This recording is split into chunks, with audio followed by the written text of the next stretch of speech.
fear and worry. Like, what's gonna come? It's such a mystery. I tell you right now, the future is hard to make, and a new world is waiting for us to create. If we all start thinking unity, we can make this world a community. One people, one community, unity. If we all start thinking unity, we can make this world a community. One people, one community, unity. No matter what you believe in, no matter what you say, no matter who you are, love is the way. No matter what you believe in, no matter what you say, no matter who you are, love is the way.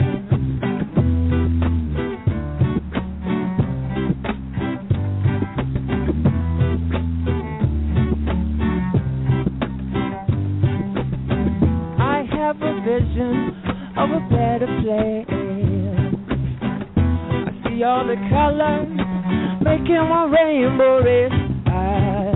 We are so different, but we come with a thing. No matter who you are, love is the way.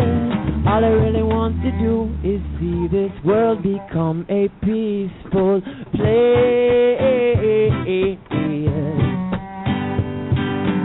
All I really want to do is see you heal yourself and put a smile on your face.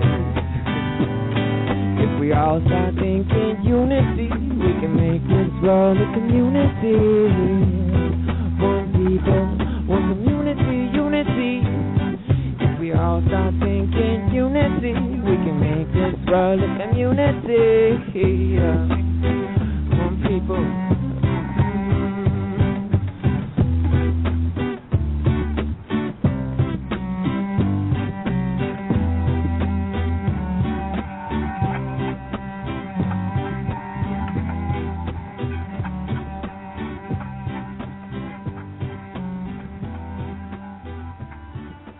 Good evening, everyone, and welcome to the first airing of Unity in Community on Just Us Radio Network. This is your host here, Sheila Folger, and I'd like, as usual, to introduce my wonderful host, sister, and soul friend, Jerry. Hi, Jerry. Hello there. Hi, good evening.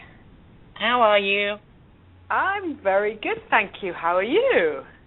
I'm great. Not as great as you, I think. You're off somewhere wandering in some beautiful place outside this universe. In the Berkshire Mountains in Massachusetts. Wonderful. Yes. I'd just like to announce to everyone listening that our wonderful friend Chase Binney, wonderful musician, who we have met on many occasions, sitting around the campfire with him singing and playing his guitar or any other musical instruments that he brings with him. His name is Chase Binney. He has given us permission for all his music on this show, and you can purchase his music from Chase Binney, that's ChaseBinnie.bandcamp.com. And we're very thankful to Chase for that. He's a wonderful, beautiful soul who is at present wandering freely around the world at different places, singing his way, growing food, and just enjoying life. This evening, we have a wonderful guest, Dr. Richard Allen Miller. Mr. Miller is a physicist, herbalist, horticulturalist, and best-selling author of 7 books. He's a former special skills trainer for the U.S. Navy SEALs and begun his military work as the original Black Ops team member in the world of Navy intel.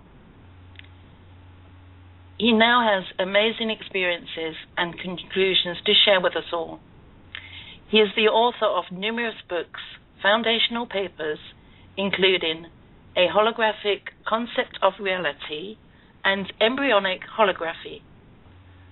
His primary agricultural emphasis is towards new crops developing in both the foraging and farming of herbs and spices. In addition to being a proponent for diverse backyard gardens, Miller is also highly skilled at foraging for edible wild foods and medicinal herbs.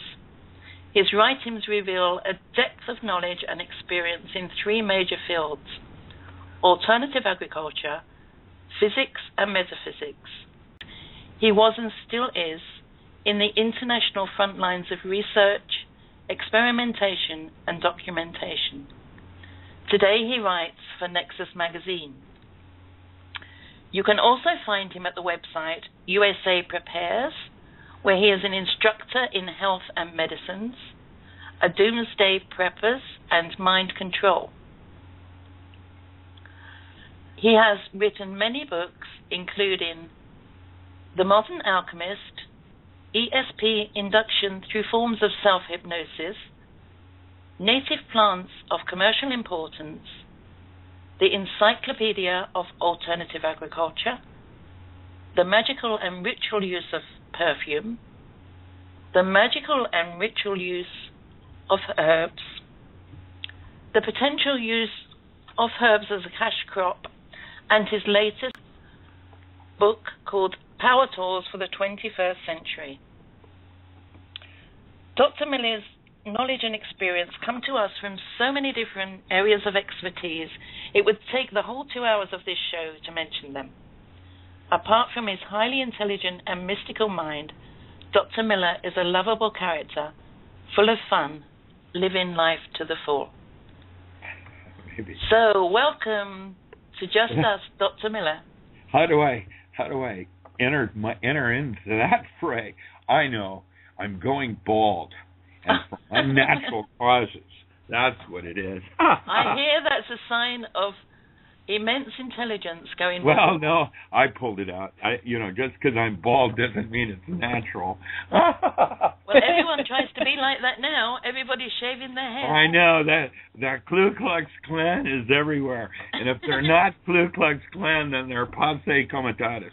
I live in the middle of it down here in Oregon. I'm in the center of survival center. I mean, all the LA cops came up here to get away from the bikers, like the Vagos, and there's wars going on here. And I'm military, so I got to be the guy with a big stick that keeps my mouth shut. I can't imagine that, but still. Well, I got plenty to say. But I do it. I try to, walk that line. What is that called? Doing my true will. Good luck with that. My interest in agriculture, part of my mandate is to work with children. And I've discovered I've got some projects going on in different parts of the world now. I just came back from Mexico, and I've got this program in Puebla where 4,000 children that are 4 to 12 years old are growing wildflowers, and then they're going to go into the streets and feed the homeless with wildflower salads. And everybody gets it, because the children can actually grow plants better than master gardeners. How does that work? Well, they're more indigenous. That's what I have observed. The children are into the earth and playing in sand and dirt right as children.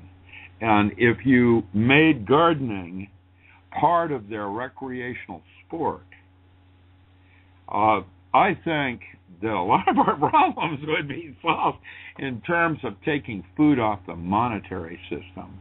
Should be part of your divine right, like water is. You choose where you want to live by what you want to eat and what kind of water you want to drink, that kind of thing. Children do love gardening, though. They all do. I loved it when I was given a little square foot of my mother's garden to attend to. Children do love it. They and love especially if you're doing flowers, the different, like nasturtiums, which are edible. See, you could be doing all kinds of flowers and make wonderful salads. Hold the lettuce. There you go. That's how I order salads. And my daughter, actually, in Australia, belongs to the youth food movement in Australia, and she puts on a lot of meals for people. They go out foraging for mushrooms and different things. I know you do that too, the foraging. And they decorate a lot of their food and desserts with edible flowers. Well, it's just presentation. You know, it's not only nutrition, it's presentation. When you're working with dandelion, you're really high in iron. You know, that's why, and if you're working with different kinds of clovers, you know, crimson clover over red clover, you have other sources of iron. You know, and was basically, when I was in the military, I was like your MacGyver guy. I knew how to live in the woods. And so I started to get a sense of where I really wanted to go. That's why I left the military and became a dirt farmer. I did that for almost the last 30 years, and I'm only just now returning to my military. What I do now is network rural communities and bunkers for congressmen. And when you were playing your music, I remember when Dennis Kucinich took me into Wichita. There's a community there. It's Arlo Guthrie. And he came out with his daughter and his granddaughter and sang a little Americana. And it just brought back what that lifestyle was like before the wars. There was a type of relationship to the soil where the Midwest was at that time considered the greatest farming in the world. It wasn't the Ukraine. It's all changing now, but people are going back that way now, though, Rick. Isn't it wonderful to see that happening? Isn't it wonderful? Yeah. And Chase is one of these people that we've met him on several occasions. We have North Carolina meetups. We just call ourselves the One People, and we just link to like-minded people, and we have campfires, and we sing and play the drums, and Chase just makes songs up on the spur of the moment. Yeah, Jungian. Do you know Xavier Hawk? No. Xavier Hawk runs the permaculture groups in 4 states, including North Carolina, and he's got this permacredit.com, where they're using permaculture as a monetary standard. And you might go to permacredit.com. Xavier Hawk, and I'll give you an introduction. He would be a killer for your show. Can you spell that for me or write it? Xavier is Xavier, Xavier, and then Hawk, Hawk. He's a young Turk. He's Cherokee and something. He's a medicine man. He's like the real deal. Oh, and what is the website? It's permacredit.com. I think it's part of the links I sent to you. Okay. Yeah, permacredit.com. It's interesting because we've just started a show on Monday nights now called The Indigenous People's Voice. I'm friends with a few Cherokee people here. So there it is. And, you know, that would be a good place if you're on the East Coast. What I'm about is I work for congressmen, and I'm networking you with other people so that there's an infrastructure if and when the grid goes down. And it is going to happen. And we are going to have a problem with food if we don't reestablish some more local and domestic source of what we call community-supported agriculture, that kind of thing. So where would you start, Richard? Would you start with, assuming somebody has like an acre of land or a small plot of land? Sure. How would you start, and what sort of would you recommend? Slowly. Okay, let me tell you how I did it with me.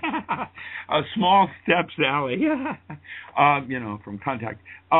You would, like for me, 3 years ago, I started my garden here right in the center of town. I'm right in the center of town. I'm next to a big hotel, and I have this big garden in the backyard.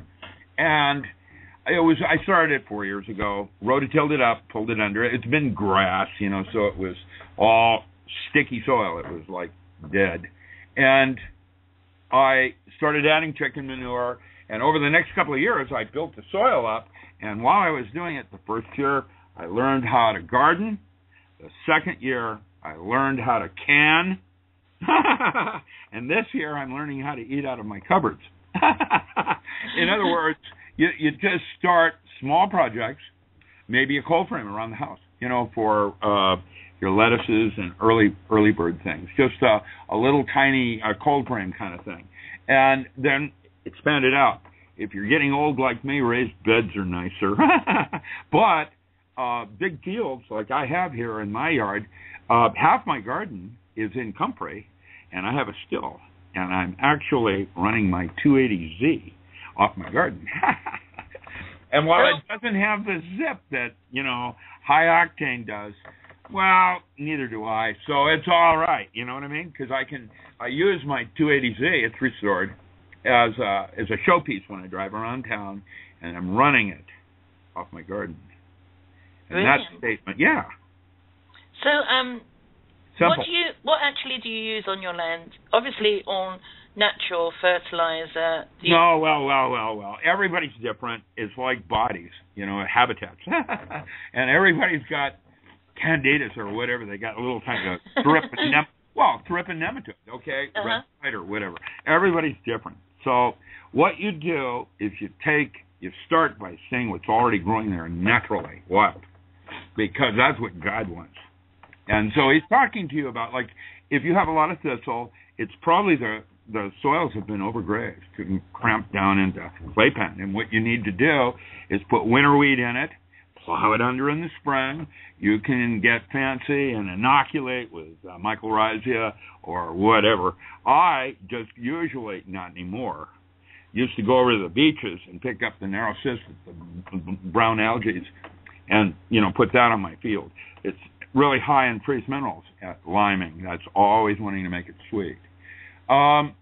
Everybody's different, just like the soaps and hair rinses you use to create rosacea, that kind of thing. It's a metaphor in the way you approach what you're doing. You look at your whole picture of what's going on, what's coming down in the clouds, what kind of moisture you have, habitat. And that will determine probably what would be the first things to learn. Once you learn how to do that, you can move into orchids later.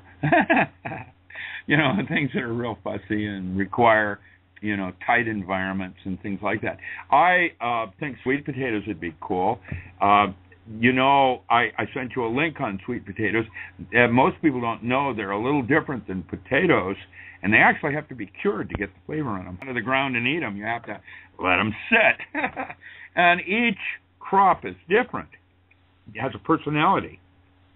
And once you form a relationship to it, you get a better sense of, like crop whispering, where you have the plant will tell you what it needs. You can just look at the leaf and things like that. Light seems to be really important. And so I do some of my marijuana indoors because, these types of crops, certain kinds of things that you're doing, require, again, the physics of habitat. And I want to grow pot from the moon. So, I'm just kidding. That's how I got into agriculture, is in 1970 when I came out of graduate school and went to work for the Boeing Company.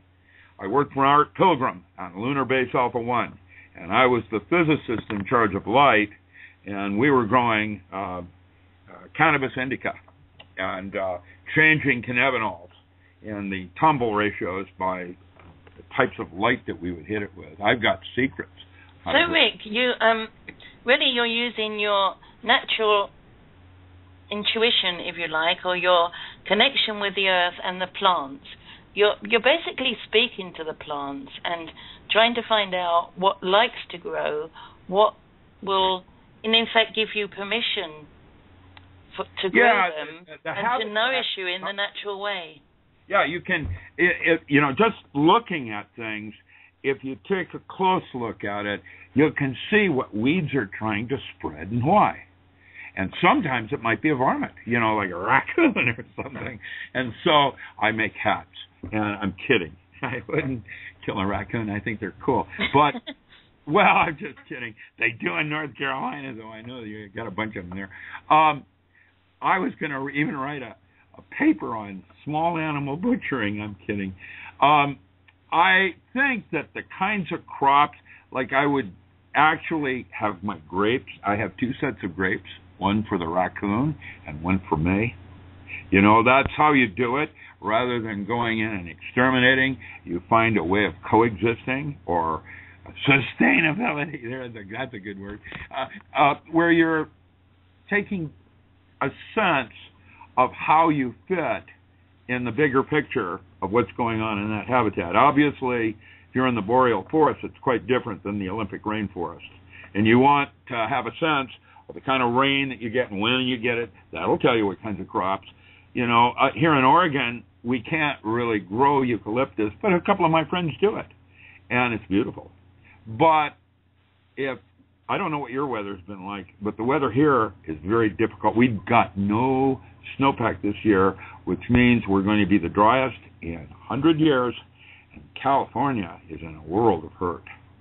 We actually have been up and down with the weather. It's been really nice one day and then snowing 2 days later, and then the sun comes out again. Yeah, that's the difficulty with growing food, isn't it? Is people are trying to put their seeds down, and it's snowing when it's not supposed to be snowing, or it's wet. Well, or your buds came out, you know, because it's so warm so too early, and then it gets cold again, and all your buds fall.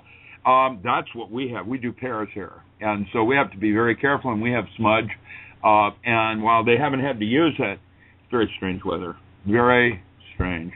I've never seen the river this low at this time of year. We're like, and this is Oregon, you know, quack, quack country, ducks. And so here we are. And what California's about, Arizona, which is where they normally get their water, I am going to guess that a whole bunch of foods that were normally available in North Carolina will either no longer be available or they're going to double in price this summer. And that will be because of the droughts in California. I have no idea what Florida's doing, but there it is. And so having a victory garden and some sovereignty to that system is essential. And even if it's just a victory garden and it means nothing, it's a relationship that you have with yourself. Yes, and your connection to the earth.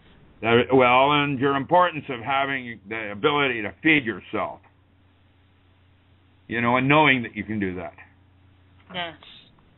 A lot of people don't have that. They have their gardens, but they have their Safeway. And let me tell you, it's going to be a mindset change because it won't be like the 30s, but it will be.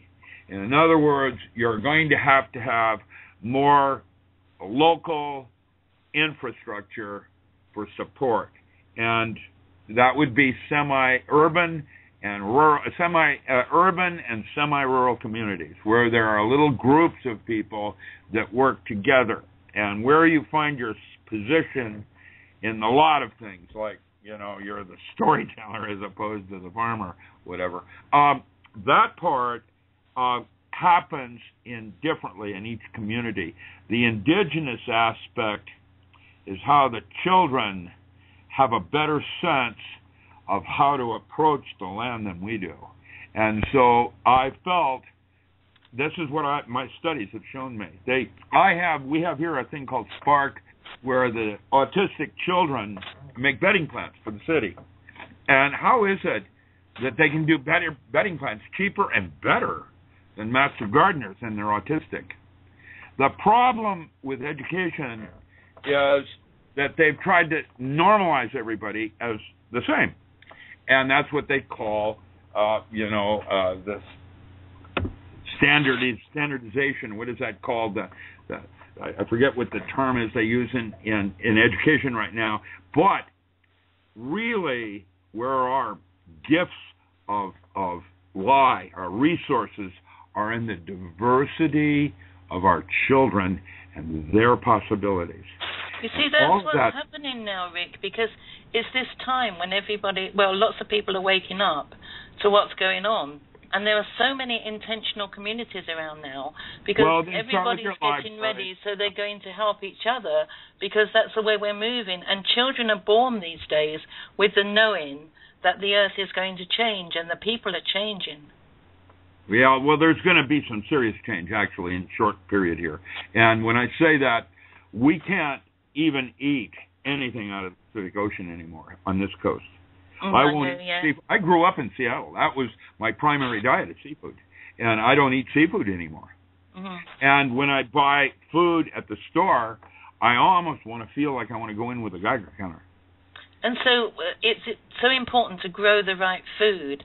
So apart from the normal crops, there are also a lot of herbs that are really good for medicine purposes. Well, that's your herbal pharmacy. You know, when the pharmacies and the big drug companies crash and burn, and they will, if you're on a heart medicine, what are you going to do?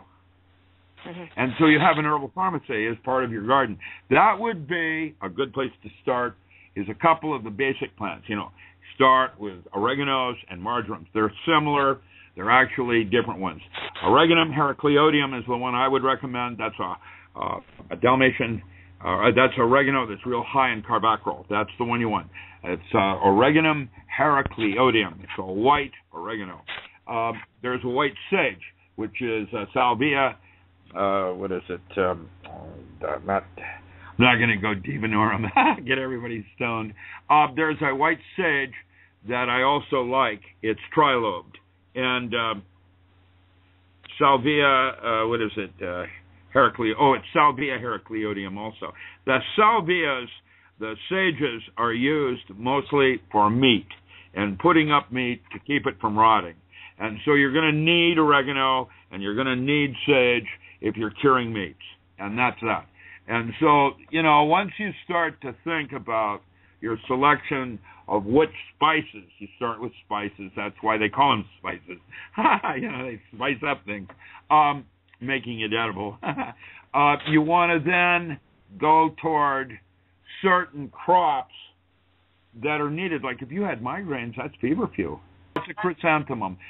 For migraine headaches, feverfew is the one used. Now, we grow all the feverfew that's used in Kirkland. I grow that out of California right now. They ship it to China, and they tablet and encapsulate it, and then they put it back in Costco. And it all came from California.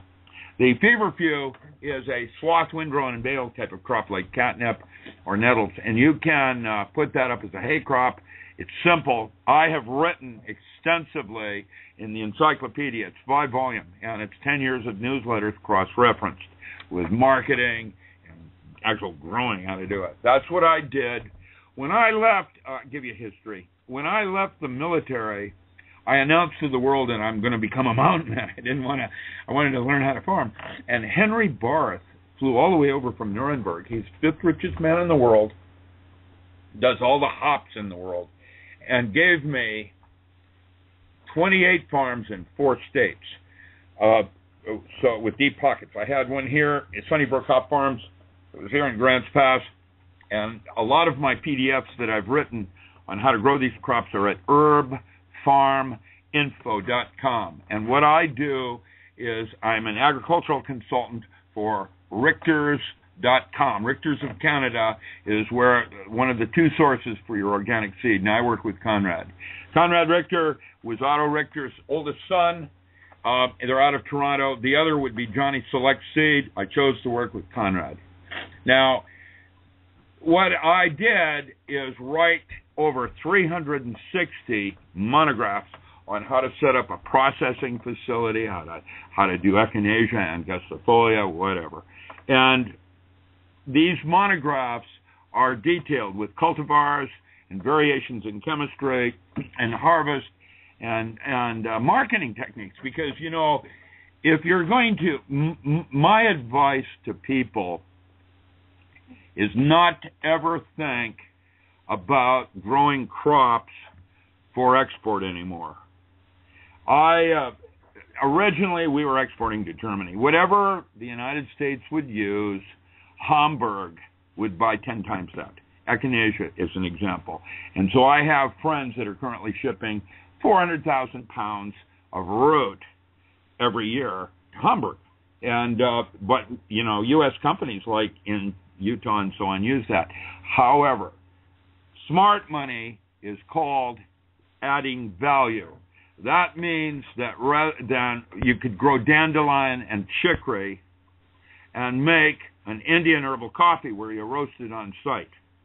And you could add licorice mint, Agastache funiculum, and let's say Rhobode stevia, and both are mints, and then import a Madagascar vanilla bean, and that would cup as an herbal coffee substitute. And what I would do is not sell the root to some roaster. I'd roast on site and have a little mom and pop thing where you're the product leaving your farm gate has got your labor in it. Because, see, what small farms have to offer more than crops is labor. And so if you can make catnip toys rather than sell catnip to Hart's Mountain, that's a good thing to do. And what you do is you find little niches, making soap, whatever. Farmers markets, distribution. Usually the co-ops will pick you up. And I'll bet if someone came up with about 20 different scented soaps with different oils in it, I'll bet your co-op would go crazy on something like that, especially if you could do something with poison oak, something like that, make a poison oak soap or something. What you're doing is you made the soap, you go to your neighbor and say, I'll barter this soap for your da-da-da. You know, maybe they're making wine. You know, so instead of grapes, they're making wine. And that's where the real sovereignty comes in, is where you are vertically integrated and you do the whole thing on farm, and then you barter. Yes, that's what we're all looking forward to. Well, you start one step at a time. Try to grow some dandelion and chicory. And if you can do those two, ribose stevia and licorice mint are a snap. They're real simple. And the vanilla bean, these big ones from Madagascar, that's the one you want to use. And boy, does that cup really good. Especially if you put a dark roast on your chicories. How do you advocate storing things when you've got your crop, you've harvested your crop, and you're storing herbs and vegetables? Well, they're all different. Each one's different in the way you want to store it. Some, you know, you could grab, like, okay, let's say you had basil. And instead of harvesting the basil leaf, which is what most people do to make, pesto or something, you were to harvest the flower and leaf and hang it in your kitchen where it dries, and you just grab it off the thing that's hanging and you crumble it right directly into your stew or whatever you're cooking. That's a really cool thing to do, where you put your product up as dried florals. And it's so you're hanging it upside down, you got a whole barn full of hanging in there or something like that. And I did that for Walmart for a couple of years. I had like 207 growers growing spices as dried florals for the kitchen. Cool, huh? Yes, brilliant. It's a cool way to do the spices, rather than rumpling it down, putting it in a jar, putting it up keep it out of the light. Usually, your best spices are kept in a darkened jar or something lined with, paper, so that the light doesn't go in. The light will take care of it'll dry the thing out. Even on a more through the glass, it'll dry it. Whereas if you put it in a glass up in a darkened place, it'll sit for years. So when you're just starting off and you want to be self-sufficient, what do you think is the best crop you could grow to sell or barter for other people that would grow well and is nutritional and healthy? Ornamental gourds are good. Everybody likes ornamental gourds. And there's always any number of, and I'm not talking about squashes, but, ornamental gourds. Sweet potatoes are even better than potatoes. There are all kinds of different kinds of potatoes that you can work with. What did you say about curing sweet potatoes? You have to let them. There's a video, I gave it to you. It talks about how to grow them, how they took like 3 cuttings and got over 370 sweet potatoes from just 3 cuttings, and in 1 year. And they show how to do that in a little tiny raised bed. So it's a metaphor to do other kinds of root crops like that, or legumes. And they're all different. Each one has its own little, feed me this, Daddy. and once you get it, each plant's a little different. You give it a little more extra water here and a little less that there, and you use raised beds from. I do as I get older. French intensive. I don't like to bend over as much. I think it's better though, really. A lot of people are saying to use raised flower beds. But I'm 70 years old and I'm getting grumpy anyway, you know what I mean? I feel like I'm out of dark crystal where you're going, you're up. I don't think you're getting grumpy, not just yet. Yeah. So then we're talking about intentional communities. There's so many of them springing up all over the place now. Yeah. People living together, people growing, people working on the land. It's that different today in terms of eco-villages and the intent of taking a rooftop and setting up your hydroponic on the top of a building so that it feeds that whole building. Now, that's how they do it in New Jersey. Mm-hmm. Yeah, it's kind of cool. Everything's different. I wouldn't want to live in New Jersey personally, but it's not safe where you guys are. Until they close Tennessee Valley Authority down, you guys are in a world of hurt. And Matt Stein is the one that wrote about Fukushima and all the 400 Chernobyls, the fault lines that all those reactors are sitting on in North Carolina, Georgia, and all of that. It's crazy. Mm-hmm. And they put them out of sight, so you don't really notice them, but there they are. And they're all leaking because they're old. I watched a video of you, Rick, and you were going around picking up plants, and I think you cut yourself to understand whether a plant was edible or not. It's a Navy SEAL technique. It's an allergy test. What you do is the inner arm where the soft skin is.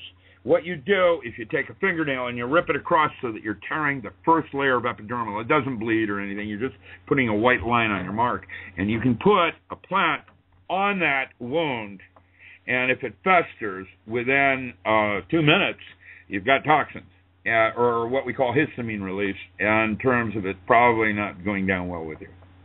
Right out of the gate. That's quick and dirty. If you don't know what it is and you need to eat something, that's a good place to start. That's brilliant. Well, it's allergens. It's just testing the body without putting it inside the mouth. I'm having the mouth fall apart. Mine already did that anyway, so there. So have you worked on good water systems for gardens as who? well? I'm sorry, Mom? Have you worked on good water systems for gardens? Drip irrigation seems to be the most miserly. I grew up in regions where we had lots of snowpack, and so we had rainbirds and, guns.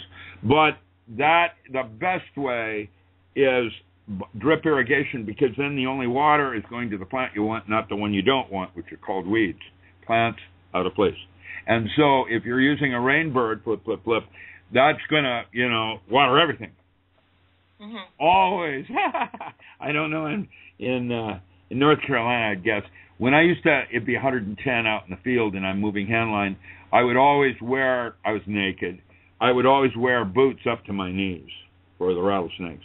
I don't know if you have snakes, and the little tip on that is you put a little tiny bell in the front of your boot so that it ding-a-lings as you're going through high grass. That will protect you from rattlesnakes. You're a mindful of good information. What? You're a mindful of wonderful information. Oh, no, I've been doing it.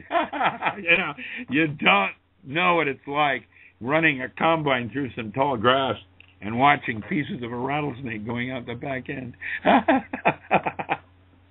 I used to use a lot of bull snakes also. Bull snakes are harmless, and they will do the gophers. That was my problem, was gophers and stuff like that, where they put little mounds, and when you were going in, putting up hay or whatever you're doing, you'd have a little dirt in with your crop, and that's because of the little varmints. And so that's that raccoon hat thing I was talking about earlier.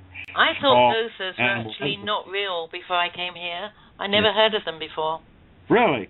Yes, I just thought, because everyone used to say, we'll call that person a gopher. That means go for this and go for that. I didn't realize they actually existed. And they have networks. Now, there's your community that you were talking about, little communities of them, a bazillion of them out there in your field. And for every one you see, there's probably another 20 down below. That's how it works. So what else can you take from nature? For instance, the way they hibernate, the way they use the natural land for shelter. People are trying to get back to natural ways. Well, earth ships, okay. Yeah, geodesic domes, blah, blah, blah. Weyerhaeuser started some of that concept of, non-invasive look in the environment, where there's a starkness of the old red barn house. There's new technologies. I would say the first thing I would do before your garden is start a greenhouse for fallout. Now, if we have a problem with particulate coming out of the stratosphere, and we're so opposed to, a greenhouse will stop that nonsense. Whereas, what about underground growing? Well, no, you don't have to be underground. No, I mean for growing. A lot of people are using. I forget what they're called now. Well, that's for they're actually growing plants underground. So they've got a little tunnel thing. Oh well, the hydroponics that I'm suggesting. That's what I started with hydroponics. What I'm suggesting is a semi in the earth greenhouse with your windows, the light coming in to protect particulate from falling on your earth and your plants. You can wash it off with a hose on the outside. And because the background radiation just from Fukushima here in Oregon now is up 300 times. That's, so when you were looking after these farms, Rick, what sort of problems did you remedy? What did you come across? Everybody's a little different. They're all doing things differently, predicated on the individuals and the style. You know, this group is into biodynamics. That one's into permaculture here. These are, you know, Newcomb, you know, whatever. Everybody's a little different. I can't explain what the optimum way would be because it changes with the habitat. That's, again, the first consideration is where you're setting it up. And then the why you're setting it up will determine the kinds of structures you're going to use for drying, sheds, or processing centers where you're going to, you know, whatever you're going to do with the product after it's out of the ground and before you start barter. I think it's actually wonderful the way people are using all different systems. Everyone's yeah, using well, that's what the they feel. fertilization of it. That's the idea that do this, do that. For myself, one of the first projects I'm going to be doing this next year, if I can come into some money, is put in an underground greenhouse to protect some of that food from fallout. And I don't know if it's going to be a consideration or importance, but that's where you start your bedding plants in February. Usually, if you're doing field crops, it's 10,000 plants per acre, and you start them in pony packs in February, and then you harden them out in April. And that's to set up a field. And I am considered by some to be the best fieldman in the world. I mean, if you want to put a crop in, I'm your huckleberry. I know how to do that. The thing is, each one is different. And so that's the diversity of it, like our children. And each of us have perchance. You know, I like doing hydrangea. I love hydrangea flowers. And so I grow hydrangea here and lilies. Those are bartered. Everybody dies. So you're going to always need flowers as one of the things. Well, that's just, I mean, you know, got to be right. I don't want any lilies, thank you. Well, I just, you know, I'm trying to keep it kind of light. What do you actually do with lilies? You mean Easter and all that crap? Well, I had this hot flash at one time. It's the bulbs that are valuable, and mostly lilies are grown for the bulbs, not the flowers. Usually they'll use what's called a belly whumper, and they'll go in and pull the flowers off and throw them down in the ground. And I had this hot flash of could I dry those and sell them for the potpourri. It was like trying to dry lettuce. It didn't work. But I learned how to dry hydrangea flower that way with air. And those are very popular now everywhere in the floral trade. And so in different colors, you know, you do that with lime. And so you can have the possibilities. And what you do is you take stock on what's going on. Because you're in North Carolina, Newt Nielsen is the biggest floral buyer in the world. There is a market right out of the gate out of Atlanta. Just go straight into him with some of your things.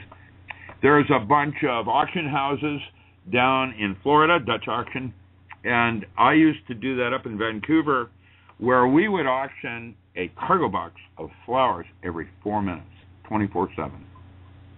That's how big a market that is in the floral trade. Mm-hmm. So, and most of that, unfortunately, is imported because of Mexican labor, Guatemalan, whatever. That's how that works. It all comes in through Florida. But as transportation blows up, a coronal mass ejection or something, and the truck doesn't run and can't make the run from Mexico, now your domestic sources for your flowers and things are going to be far more in demand, and that's a fact. And so what you do, the one I used to do was Lunaria, money plant. And I go into airports at their international trade offices, and then as the Japanese would fly in, we'd take orders on the Lunaria. In Japan, for example, I'm just giving you a metaphor. In Japan, they give flowers as a gift, and Lunaria because it's money plant. And it's like giving you a gift of money and to be prosperous. And so if you get into the metaphor of a local area that does, like up in Canada, it's winter sorrel for ENIAC, and they have these traditional formulas that are, Acadian or whatever, and they have a market established for a certain kind of snake oil. That's always a good place to interface. Farmers markets are perfect. And you don't have to do the marketing. You can find someone doing produce, and he can represent some of your products on one of his sidebars. You don't have to do it yourself. A lot of the intentional communities, I don't know if they're actually going into that farmers market because they're using the crops for themselves, for their own use. But they're going to need buttons. They're going to need things. In Oregon, we have a thing called the Oregon Country Fair. It's out of Anita. And it's a bunch of old ladies making fashion statements. It's very cool. But it's barter is the nature of how one intentional community interfaces with another. It's with things that we have that you don't have, and we want that, and we'll trade you. And that is the first step in setting up a community, is how you do your outreach for products that you can't produce inside. And what animals would you actually keep on the farm? I'm not a vegetarian, but I have come to the conclusion, like goats, the problem with goats is that they eat a wide range of forage, which means if you're going to have radioactivity, that's where it's going to show up first. Mm-hmm. And so you have to be sensitive about that kind of thing. Pigs. I had a sixth grader ask me, if pigs are so smart, how come parrots can talk and pigs can't? and my response to him was, bird brain comes to mind, and when a pig wants its way, it doesn't have to talk. And the kid got it, and where I'm going with that is animal husbandry is a whole other art form, and horses, I did a couple of searches on horse whisperers. It's very interesting. And horses are going to be part of our transportation. Hey, Rick, you don't know Jerry is a horse whisperer. She's a horse handler. Where are you, Jerry? I'm here, yes. Hi. Yep.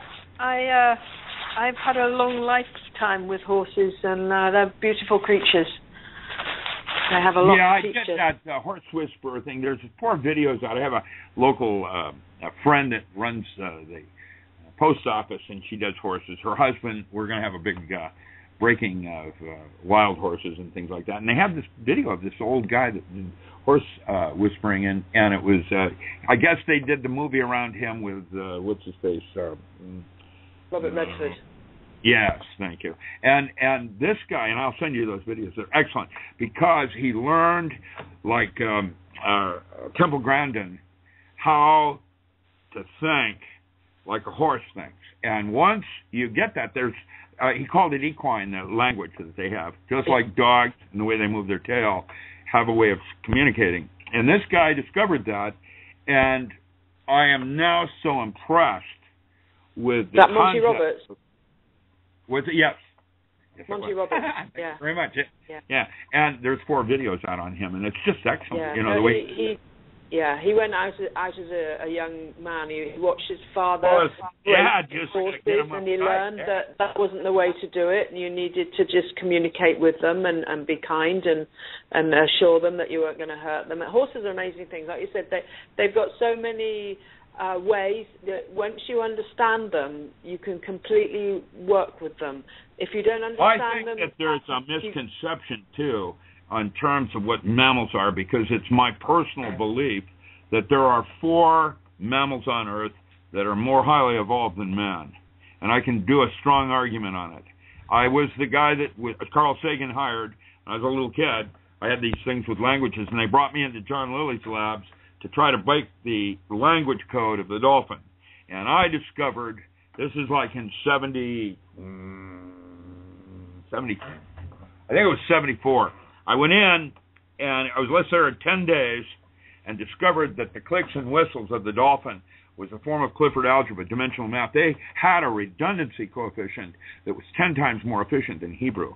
And that was the birth of cybernetic anthropology, where what would technology be if you didn't have a thumb and fire? And if you look at the dolphin, they are blowing these little rings that they do with sonar. It's called sonoluminescence. We're doing it at MIT right now. It's a form of cold fusion, and it's their art form. And orca, who is above the dolphin, has a cerebral cortex that's twice the size of man, and he's firing 60% of it. If you want to know who God is, not our God, but going places man will never be able to go, is orca. And when you watch elephant paint themselves, there's something else going on here, and man is not yet getting it in terms of how we relate to our environment and the animals that we choose to be in partnership with, like dogs and wolves. I think the reason we're all of us attracted to wolves is because they're closer to spirit than we are. They're more in the moment than now. And things that they don't do anything that's wrong, by definition. And so it's a place that man has forgotten. And that's where I'm into my children and the idea that the children are more indigenous even than Aborigines. Under 4, their mentat is different. I know, because that is what my gift is. I have what's called an eidetic memory, which means I'm basically a 4-year-old that never became 7, and now I'm 7. What do you want to know? I mean, that was my gift. So, and I see it in these kids. I see it. They're more intelligent than we are. And what we're doing is this common core education. It's ruining everything. So what do you feel about growing food for health, intelligence, looking after your body? I think that water and your choice of water is even more important than our food selection. And yes, we can talk about GMOs and weaponization of wheat, going after things like Tigundai, but I think the structured waters inside our body up against cell walls and our organs are what our health is about. And so I think our emotional EQ, or awareness of emotional levels, is even more important than the physical plane and the foods we eat. And while we're focused on foods, I think we're going to start needing to focus more on water. On distilled water? Well, no. It has to do with pH. There's a whole bunch of physical characteristics in water that define it. You know, the pH is just the first one, but that define the structure of how thought is probably brought into matter. And I'm thinking it's done with water. Internal landscape, our emotional climate, what we think inside. That's why I say that man has responsibilities for the thoughts he chooses to entertain. And so everything happens for a reason. And everything that comes into play also if you have some water on your land, even if it's just a little stream or something. I'm not talking about water on your land. You absolutely have to have a well. And that means you have to have a pump on it, because at some point you may not have power, which means you need to hand pump. And you know, any well, you can put a hand pump aside on it for $60. It's absolutely necessary that you have a way to get that water out of the ground if you don't have power. Even solar isn't going to work necessarily. If we have a radiation cloud, or not a radiation cloud, but a volcano go off, like a super volcano, it's going to change the light. And you're going to need to get your water. It's already happening anyway with the chemtrails and all the different things that they're... Well, that's another story for another night. How do you... would you always consider growing things under a roof, something where they're not so easily... I would suggest that be the first thing you do. Not the final thing. You might have field crops and or a big outside garden, but I would start with a closed system where you had some control of what's falling out of the sky right now. Mm-hmm. That's my opinion. Now, I live on the West Coast, and actually, I think it's a global thing. It's not just, the West Coast getting it from Fukushima. I think we're all going to get something. How bad is it going to be? Nobody knows. And what about Rick, what about the little streams and fish in the... like river fish? Well, okay. Small ponds, small rivers.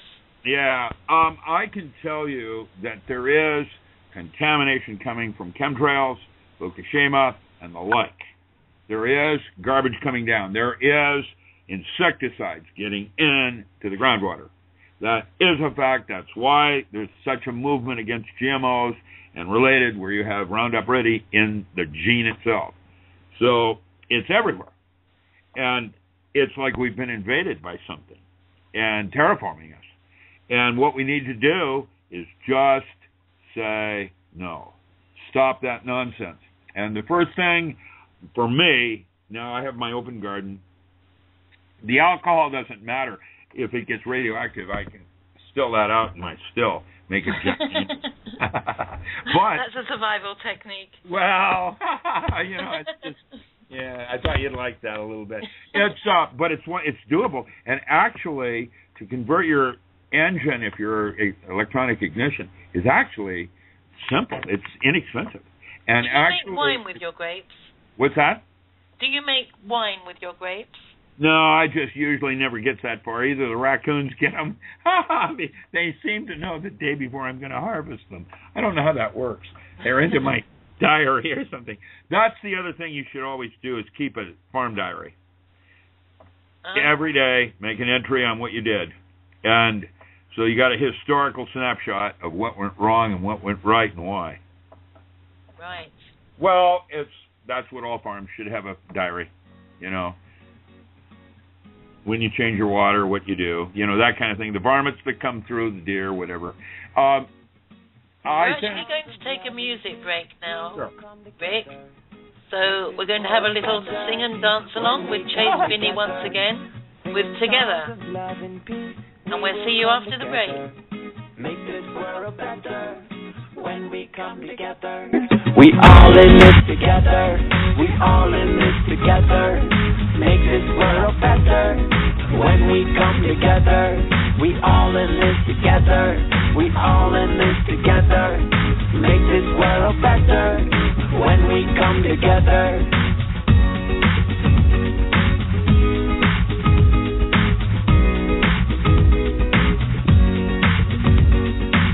It's time to stop our fighting.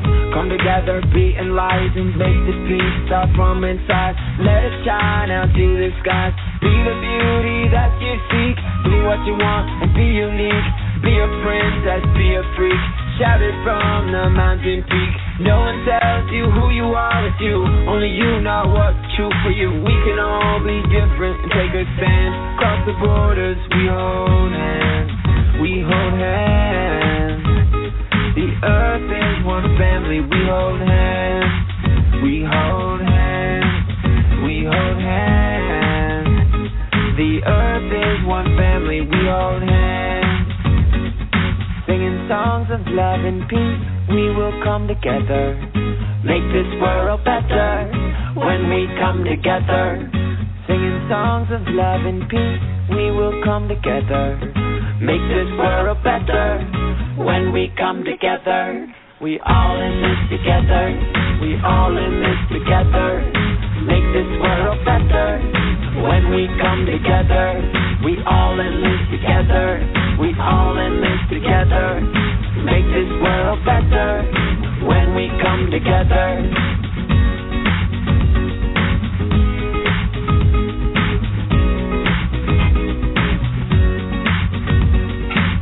It's time to celebrate. Look around and appreciate. See the beauty of this life. No matter what your day was like, see yourself for who you are. You are brighter than the stars. Find a mirror, say it loud. Smile and say I love myself. When you found the love within, you can spread it to your friends. Soon we all be singing. Across the land, across the oceans, we hold hands. We hold hands. The earth is one family, we hold hands. We hold hands. We hold hands. The earth is one family, we hold hands. Singing songs of love and peace, we will come together. Make this world better when we come together. Singing songs of love and peace, we will come together. Make this world better when we come together. We all in this together. We all in this together. Make this world better when we come together. We all in this together. We all in this together. Make this world better when we come together. We all in this together. We all in this together. Make this world better when we come together. We all in this together. We all in this together. Make this world better when we come together.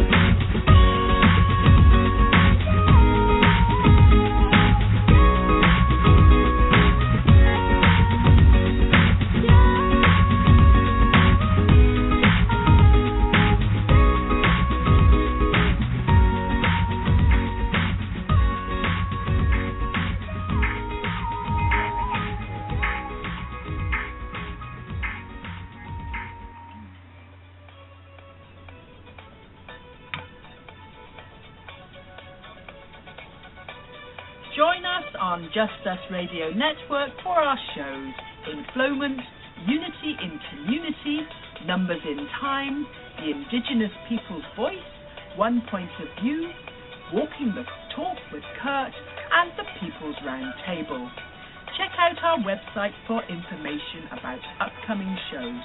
Just ask Google to find Just Us Radio Network, and you will find links to our website and to our Blog Talk and Facebook pages, as well as to our podcast, where you can subscribe for automatic download.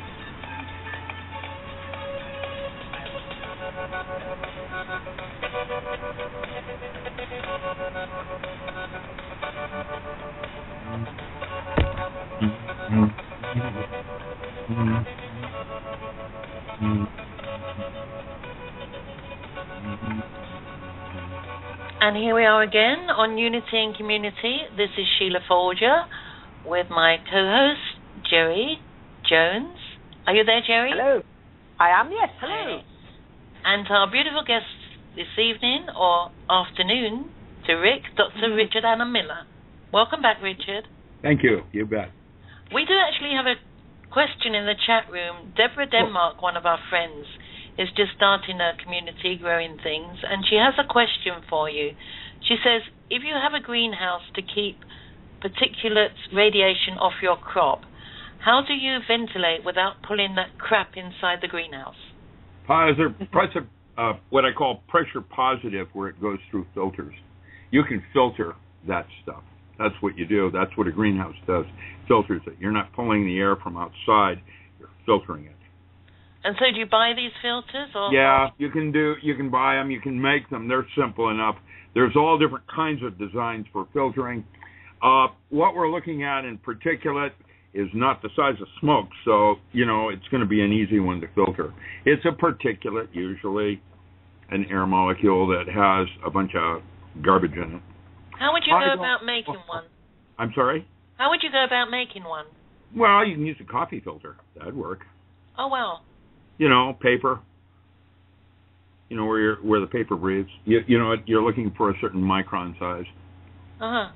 Yeah. It's a pretty large particulate that I would be concerned with would be simple enough that I would be just running it through a filter.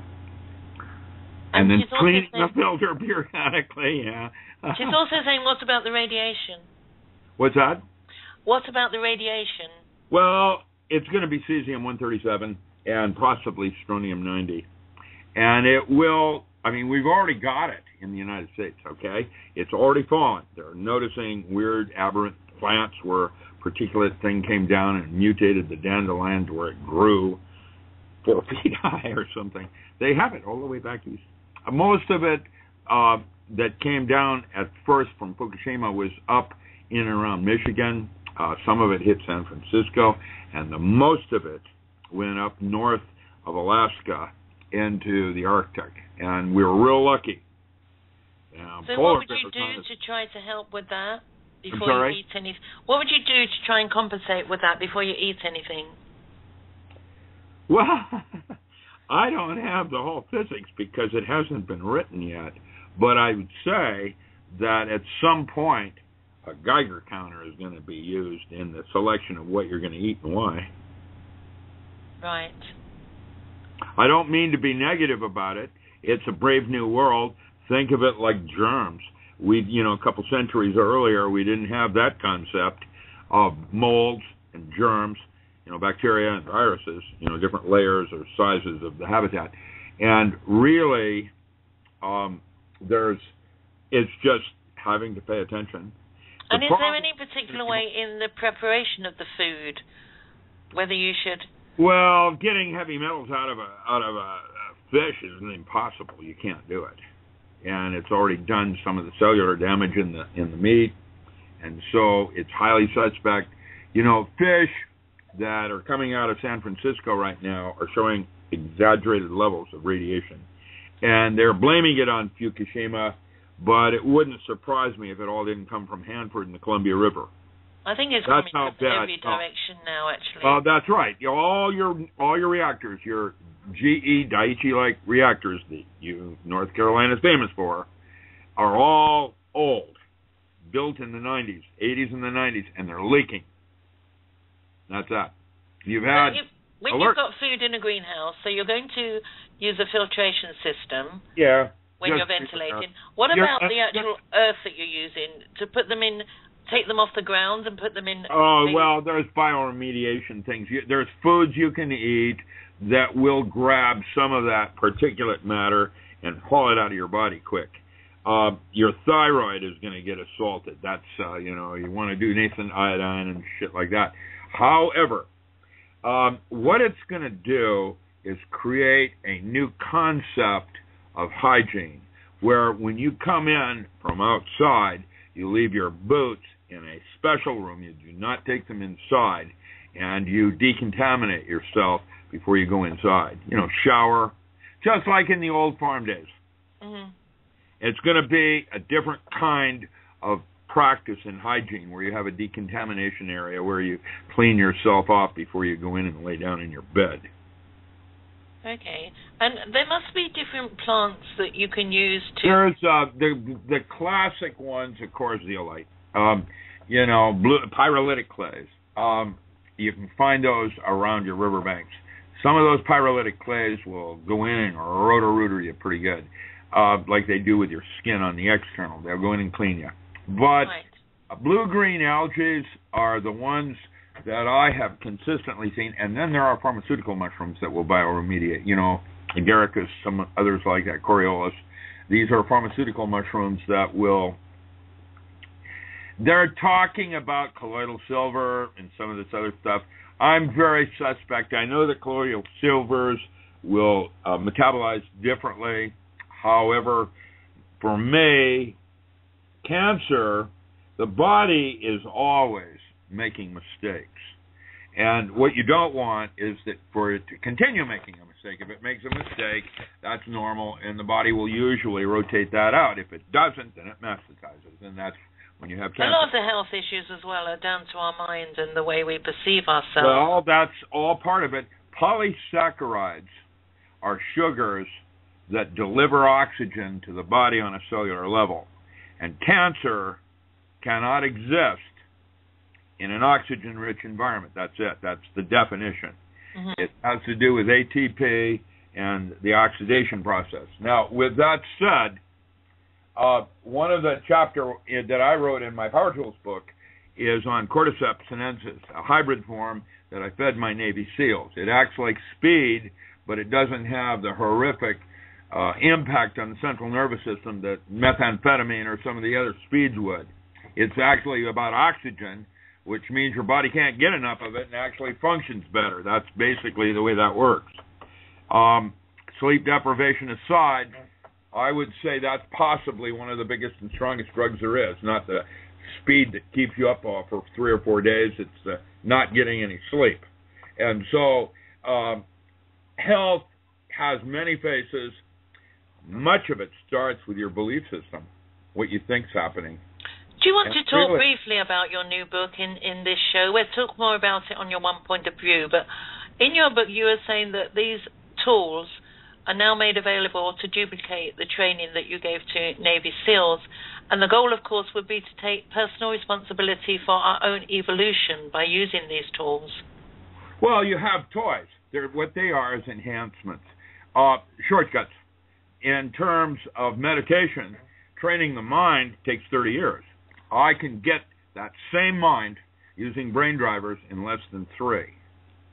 Now, it's a shortcut, and like biofeedback, needs reinforcement. You don't learn the lesson quite as good, which means you have to go back and reestablish, control of your heart rate, pulse, respiration, those kinds of things. That's control of the autonomic functions in your nervous system. And what they call the autonomic nervous system.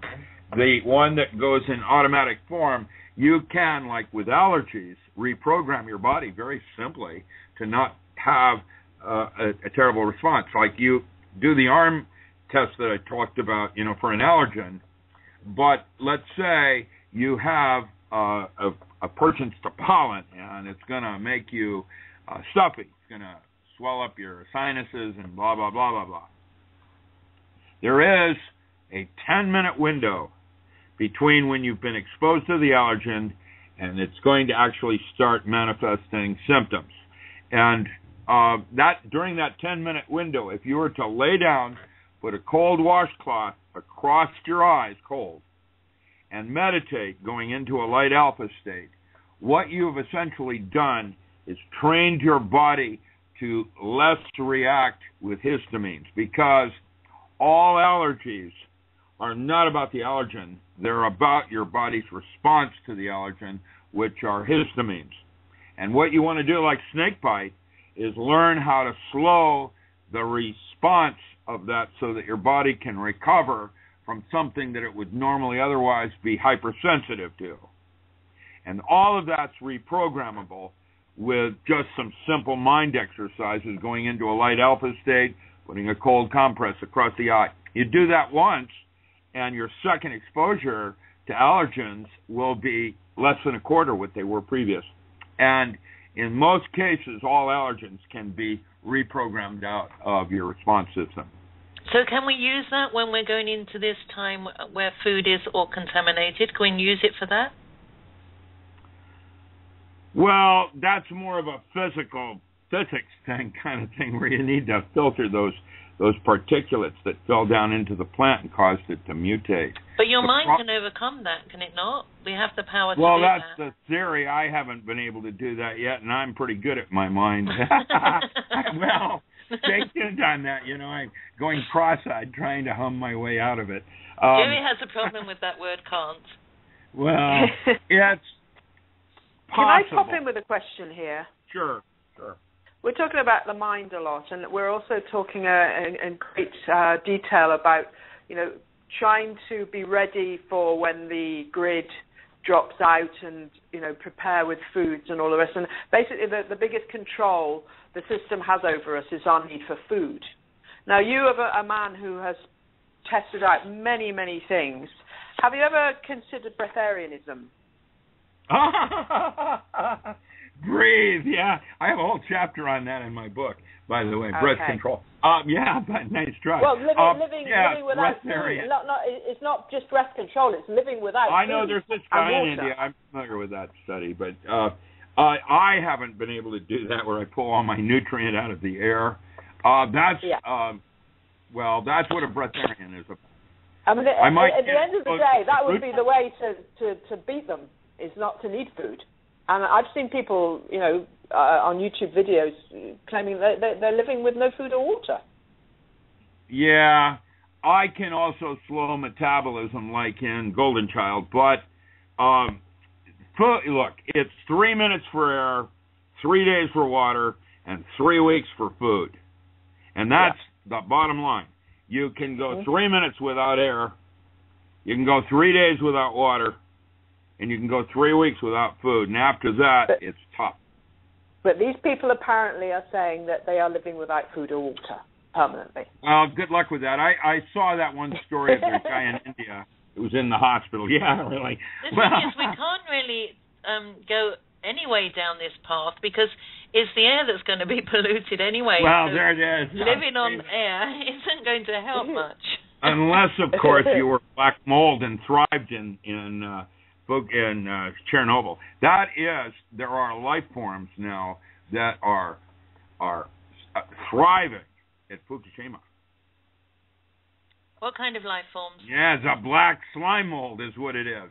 And it's in Chernobyl, and now they found it, and it's probably some alien from Galactic Center. Are you talking about sentient oil? No, it's a black mold.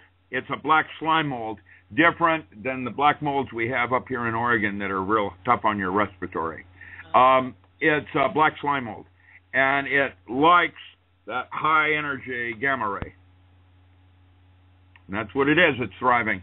And so it's amazing, the diversity of possibilities in life forms.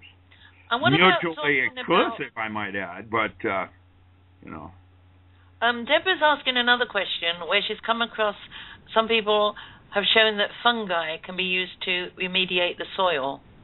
That's the bioremediation. That's, yes. That's Perfectus fungi and that, what's his name? He and I studied under Dr. Paul Stamets? Yeah, Paul. Paul and I were students at the UW under Dr. Stuntz. Dr. Stuntz was the mycology man of the century at the University of Washington, and that's where this whole thing started with pharmaceutical mushrooms and the beta-glucans and the polysaccharides. And there's a 72 in the pharmaceutical variations of genus and species, and now they're hybridizing, like we are with cordyceps. But what the theory is, and Stamets has not proven this yet, but is a good theory, is that when you do a green manure in your soil, like you do a winter wheat, and you plow it under, once you've plowed it under, you can then inoculate it with something like agaricus, and it will pull heavy metals like pentaphenyl chloride out of the ground to make it certified organic in 1 year. Now, we have that problem here because all the hop fields had these penta-soaked logs, and so DEQ came in and was doing tests on the quality of the soil in terms of pentaphenyl chloride. And what I did here in Oregon, in Grants Pass, is that we put in, and actually we did a rye, and then we plowed it under and inoculated it with Coriolis, and it bioremediated those pentaphenyl chlorides out of the ground. There was absolutely no presence. What those mushrooms do is absorb the isotopes and break them down quicker into salts, stable molecules, rather than isotopes. And that's the theory on how to bioremediate. However, the studies I've seen that have real promise is hemp. And if you have radiation in your soil, a hemp field, you can't smoke it, but you can go in and it'll pull it right out of the ground and into the plant. And then, of course, the plant then can be buried on a moon in one of the craters or something like That's that. why they don't want us to grow hemp. Well, the problem with Germany is that all of their cleanup people, the people that clean up our garbage, is the mafias. Yakuza working for TEPCO is a typical example. Well, Germany has been burying all the nuclear radiation waste material for Europe, France, whatever. They'll pay Germany, and Germany's been burying it in Africa, and that's why Africa is now rampant with cancers and weird diseases. The whole place over there in different parts of Africa are hot. That's where all the nuclear radiation has been buried. Yeah, I've heard that they're dumping everything in all different parts of Africa now. Yeah, and it's a common knowledge. Yet the United Nations would deem putting our air with this polymer, and what the chemtrail has is a polymer in it with a bacteria that will grab moisture and lock it into a cell thing in the polymer, and they activate it with uranium. And it's a weather control thing to gather moisture out of the air to control weather, like clouds and whatever. And it's got this creepy barium oxide and other kinds of salts in it with this polymer, and it's getting inside our body. And the thing I sent you for another is the nanotechnology part of something going in between the dendrites in what we call the contingent negative variation, your go-no-go signal and jump potential between neurons. Yes. Affecting that. Yes. They're trying That's your will. That's trying to change it into nanobots. What's that? Yeah, nanobots. Yeah. And I remember in the 70s when I was working in anesthesiology, when I was a spook, the lab next to me, Delgado, before he went to Yale, was doing chip implants with monkeys. And we were seeking a brain-mind interface between the chip and a cell wall. And that article that I sent you says they have it now. And if they do, I got to tell you, it's not our technology. Human. Yes. Well, okay, what does that mean? I don't know. Well, I don't know. I don't know what it means. What I do know is that it's probably, from a metaphor point of view, rules of engagement, and you can just say no. That means that the war is actually going on inside each of us, and we have a choice. And that is what it's really all about. And so listen now, Rick. Deborah has another question in the chat room. She's laughing her head off here, and she's saying, what I need to know now is how to get enough money to get the tools and the greenhouse I need to take off. Stop. What can she start? You suggested, she wasn't in the chat earlier when you suggested growing gourds. No. What I'm going to say is money is a theatrical prop. It isn't about money. Yes, but how do you start with something? I go out and collect things. I found a whole bunch of glass. I've got enough glass in my yard just from scrounging that I don't need to buy anything. Now I'm going to have to build it. I need some framework, 2x4s, whatever. I can make it gross. Start simple. Upgrade. You don't have to go out with hoity-toity and lamps and filters. You can start simple. And what sort of seeds would you use? What kind of what? Seeds. Well, now, seed savers in each state is where you can use heirlooms that have cultivars that have adapted to your region. That's what I'd do. I wouldn't use anything GMO. And in Oregon, we have Seeds of Change. We have a whole bunch of other things like that. Everybody prefers heirloom seeds at the moment. Well, that's a fad. I just got some other people noticing. Okay, I have to get back to him. Tech Zombie. Have you ever heard of him? No, it sounds a bit strange. No, he's science. He's a science guy out of All right. Yeah. And he does greenhouses and stuff like that. It's like Jumpstarter. Uh-huh. So there's a place to go. In Jumpstarter, instead of money, what you do is you come up with an idea, a design, draw it out on paper, and sure enough, all the pieces seem to be in the neighborhood. It'll all just happen because it wants to happen. If it doesn't happen, it's because it doesn't want to happen. And that's how you know what's supposed to happen. What happens is what's supposed to happen. And so you don't need money. Money's not real. What you need is labor. Labor is real. And so you start with labor. And that could be scrounging for pieces of glass. There's lots of glass companies that have stuff around. Goodwill. I don't know. Do you have Goodwill out there? Yes, we do. We're not in England now. Well, no. But see, and we have boneyards. Oh man, we have in agricultural states like North Carolina, where you guys are. They all have boneyards.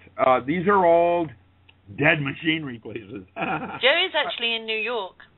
Well, you have some. There's Harbor Freight. There's a half a dozen of them along the coast there, and of course the Aaron Machinery out of Chicago has got 6 square miles of dead machinery. Can you imagine? And wander through that and look for things that you're looking for and having the invention. See, a farmer during the winter works with his oxyacetylene torch. Pop! And he's an artist. And so he's like a physicist that has a lot of skills. Animal husbandry might be one. The animals that you'd have, I like chicken, free-range chicken. The last time I did chicken, I had over 650 chickens. I was doing 22 dozen eggs a day. I worked mostly with Anaconda and Americana because the blue eggs, because they're different in the way they look for hawks. We have a lot of eagle and hawks. And so, when you have free-range chickens, what they'll do is they'll send a lead chicken up 60 feet into a tree to watch out for the rest of them. Eagles. We have osprey here. And they love their chickens. What about ducks? I like ducks, and I love duck eggs. Ducks are, in my opinion, dirtier. They carry worms more, and they have a lot more oil in them, so that, like I remember when we were eating duck, I'd have to take a whole loaf of bread just to get the oil out of them. It's the duck eggs I love. What? The duck eggs I love. Oh, well, yeah, they're bigger. An ostrich. Yeah, even the ostrich eggs are different. We have actually, they're not ostrich. They have what they call emu out here. So, weird animals and things like that. I don't know much about animals. I'm mostly a field man and orchards. Mm-hmm. Now, orchards are always cool, especially when you're doing nuts and other things like that. That's a very cool thing to do. Should have a balance of several different things. That is permaculture, where you have different stories in the relationship of the sun to the plants. A lot of my wildcrafting plants require shade, like black cohosh for female.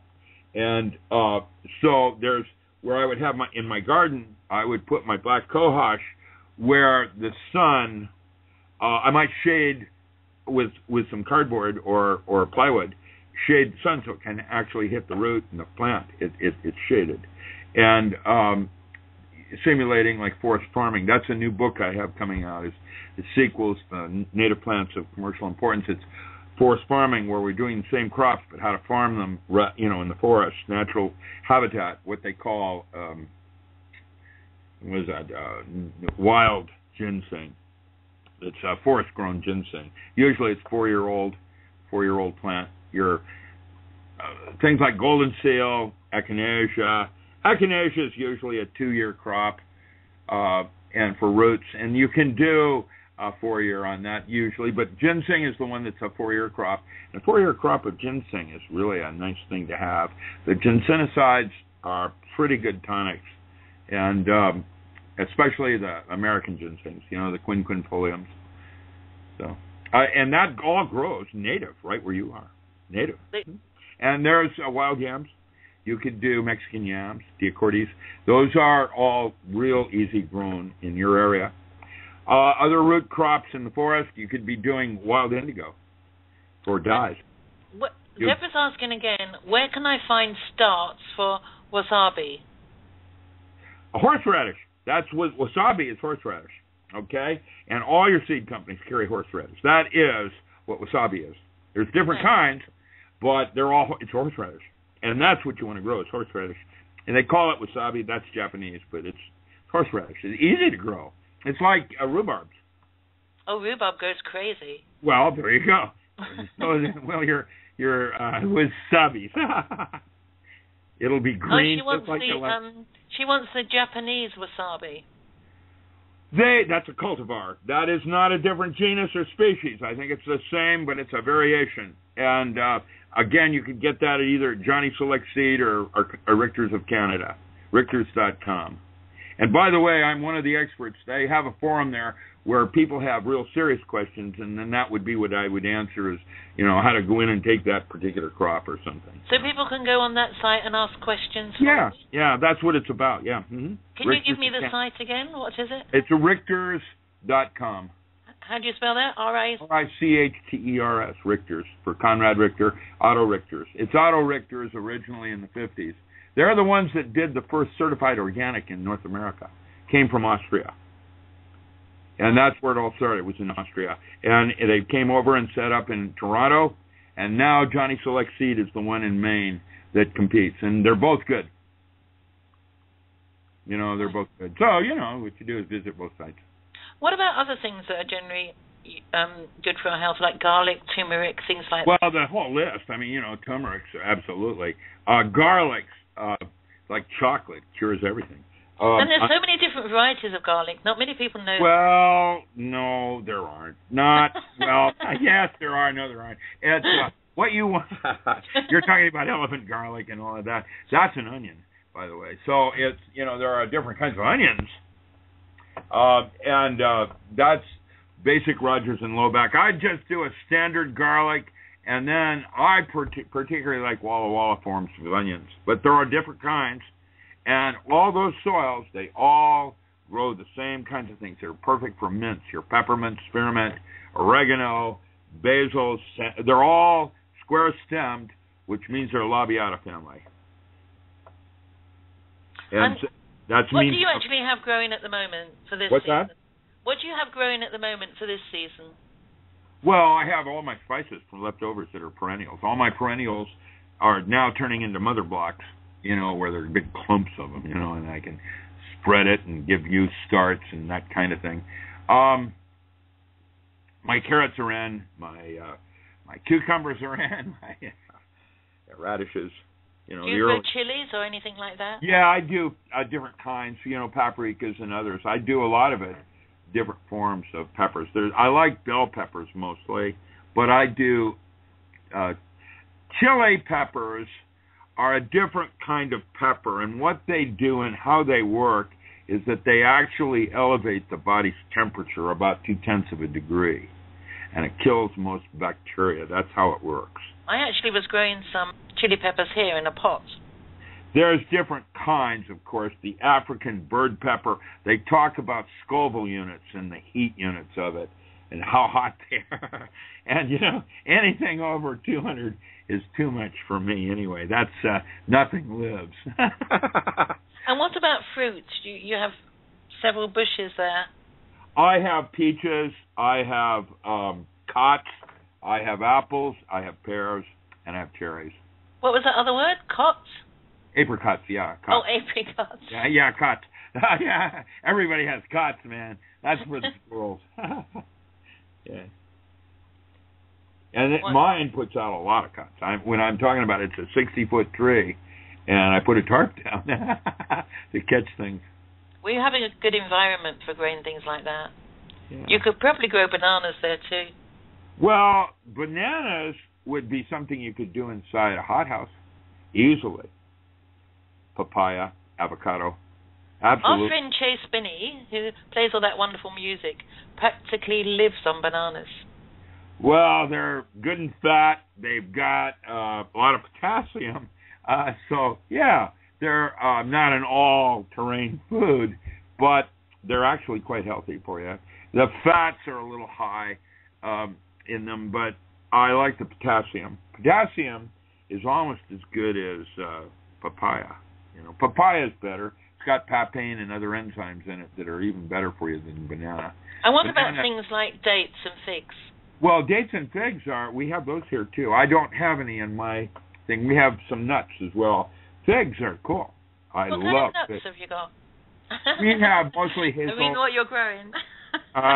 Well, we have black walnut. I mean, that's every farmhouse in America. When the Germans moved over here, the first thing they did was put a black walnut tree out behind the kitchen. My favorite is cashews. Cashews, yeah. And then in California they call them almonds. Yeah, cashew is a harder nut. I have grown macadamia on the Big Island. I worked for Mac Nuts of Hawaii, Rick Vidgen and those people at Puna for a while. And so I had some experience growing macadamia. I've never grown cashew. I've done almond, of course. Everybody does almonds. And they don't call it almond, they call it almonds. Yes, you have all funny, strange words here. Like we say basil. And we basil. Yeah, I know. And we also say oregano. And basil in the rathbones. I got it. Well, the different kinds of basil. There is a very interesting meat. I especially like the lemon basils. They're excellent with fish, and in fact, they enhance all fish products in lemon. Yeah, I there love are lemon. other kinds of basils as well that are used. You mostly have American now. I said basil then. Yeah, basils are mostly, the primary uses of those is in the Italian markets for pesto. Now, I want to ask you about, because I love portobello mushrooms. You can eat those like a big burger. Uh-huh. So how would you, I know that the mushrooms have to be... Mushrooms are easy to grow. If you're doing a portobello or a shiitake, you can do it on a log. And the way they'll set it is they rotate the log 4 times. And by the time the log is made the 4th flush, it's dead. You start a new log. You inoculate them. You take a log and a 4-edged log, and one side's up, and that's where it fruits. You go in and fruit it, turn the log, fruit it again, and by the 4th fruit, the log's dead. Easy to grow. Need a shade. You need cold. You need to be in the ground because the way you do psilocybin is usually with a refrigerator, where you can actually get a 38-degree snap. That's how you cause it to fruit. The mycelium is the mushroom itself. We grow ours in bottles, 1-gallon jars, and these big gallon jars, and then we stack them 6 high, 4 wide, and put them on racks where we can wheel them around. And we put a grain inside them, inoculate it, and in 6 weeks, when we put a little broth, what's called the broth, and they'll fruit within 6 weeks, and it'll be white with mycelium, and they'll be just starting to show some caps and things, and that's when you pull it. And usually you'll pull it when it's about 90% used up grains. And you make your medium and plug it. They're real simple to grow. Mm-hmm. And what is the health benefits of mushrooms?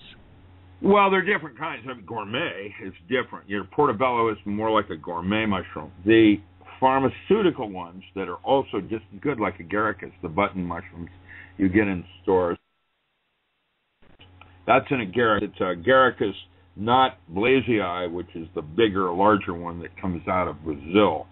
They're looking for both 2 chemistries in these. It's polysaccharides and beta-glucans. And the beta-glucans are smaller sugars that look like invading bacteria, like very small bacteria or a large virus.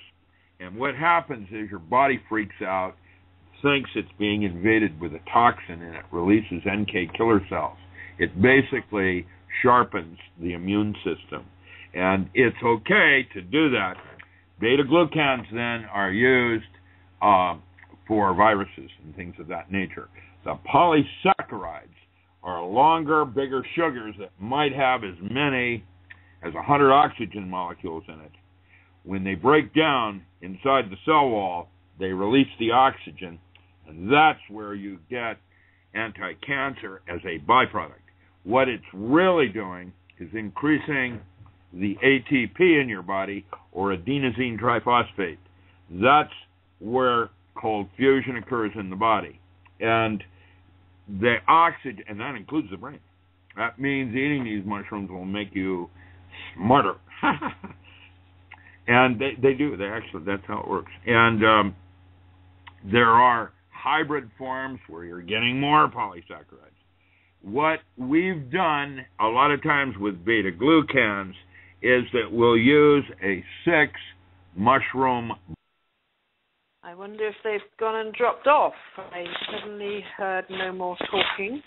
So I guess I'm the only one here, unless anybody else is on the phone. I'm sure Sheila is working a way to get us back. Most likely Skype dropped them. So since I can't hear either Rick or Sheila, I'm guessing they've gone and got dropped off. So I would think within the next couple of moments they will be back. It doesn't take that long to call back in on Skype. So meanwhile, I've been really enjoying this. It's been a great education. Rick is the mine of information, is for sure. And I think I'm going to be listening through this one a couple of times to be picking up all that information. And for sure, his books look absolutely fascinating, and he's a real character. So what a lot of fun this has been. And totally, we've got him coming on again on One Point of View on the 11th. So I'm very much looking forward to that. So hopefully they will be back very shortly, and hopefully I'm not the one that's talking to nothing and that I've been dropped off, but I think I'm here, still connected. And that is being a really wonderful conversation. I can't see anyone anywhere because I'm not on the internet. It's okay, I'm back now. I'm just calling Richard back. I was rattling on there, chatting away, assuming that people could hear me, but not knowing for sure. I can see nothing. I couldn't hear you at all. I can't see a chat room. I can't see anything. I'm just chatting away here. Jerry kept the fort going on the phone, so we're fine, Richard. Thank you for coming back. I tried to call, but okay. Sorry. Where did I get lost? Where was I? Oh goodness, you were talking away right in the middle of something there. I can't remember what it was. Well, I was talking about adding transfer factor, cholesterol, to the 6 mushrooms. Mm-hmm. When you do that, there you go, the mushroom. Yeah. When you do that, what you've done is created an antibiotic substitute. And because it will take those beta-glucans and place them up on top of a cell wall looking for similar look-alike viruses and bacteria. And so that's what I use if I have an infection like on my tooth or something. I might have an impacted tooth. That would be a perfect place to pack that mushroom.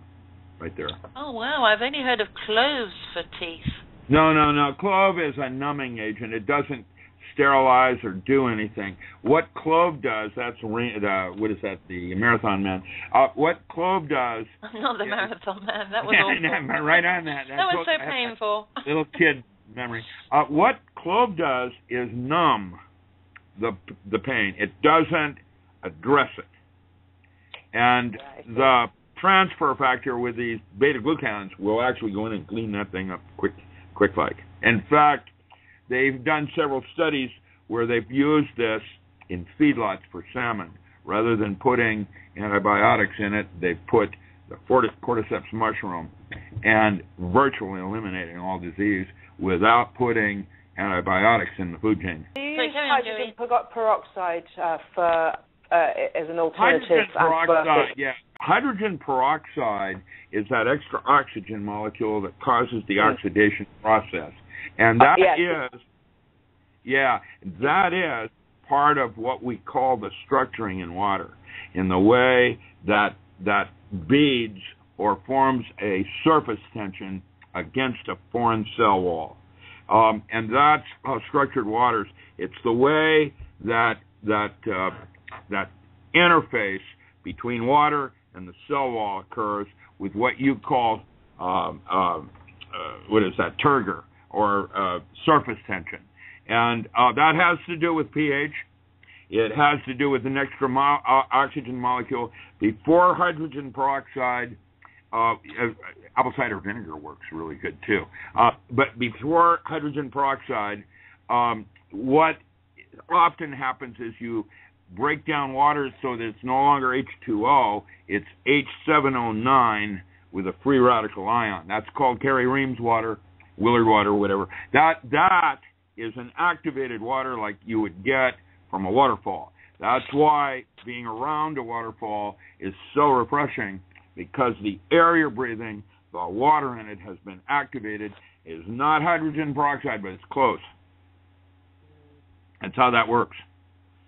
Yeah. Interesting. And those pathogens can't live in an oxygenated environment. So that is correct. The oxygen is the bottom line for all of it. Yeah. And so that's why I deemed Chapter 1 in the Power Tools for the Physical Plane, I had to have a Navy SEAL that was healthy. And so I started with polysaccharides and the ATP beta-glucans in his body. Once I had that, then I could train him on other things like his mind and his breath control and heart rate and stuff like that. But I started with foods, foundation. And really, what I've discovered is that health is directly related to the other health of the other parts of your body.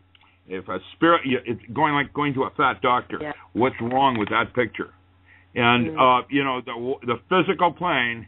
If you want to know how healthy someone is spiritually, look at them physically. Yeah. Yeah. It all fits together. All the pieces fit together. Without one, you can't have the other. It's a metaphor.